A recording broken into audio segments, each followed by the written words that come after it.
Which proves that debt crises do not care about ideology. Numbers are not partisan. Merciless mathematics trump political philosophy in a debt crisis. When the money is gone, there's nothing left for wages, pensions, hospitals, schools, food, and other essentials. Numbers rule the universe.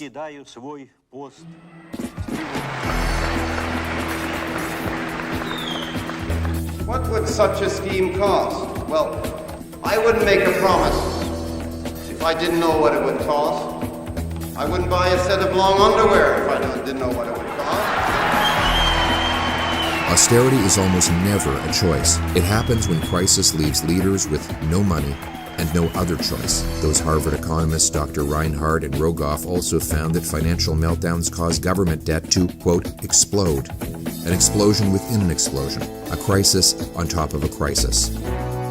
That is why it is always most humane to protect a country's finance in advance to avoid a crisis and to avoid austerity.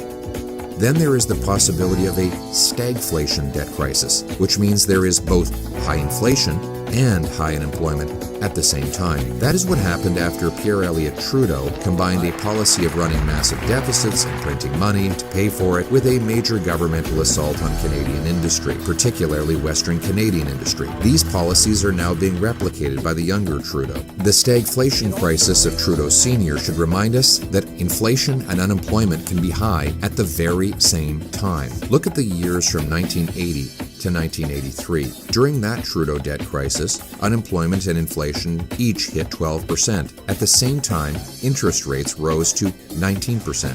This was the year the recession was supposed to end. 12 months ago, the government's main concerns were interest rates and inflation. But nearly 2 million Canadians are out of work. The nation is in its worst economic crisis in 50 years,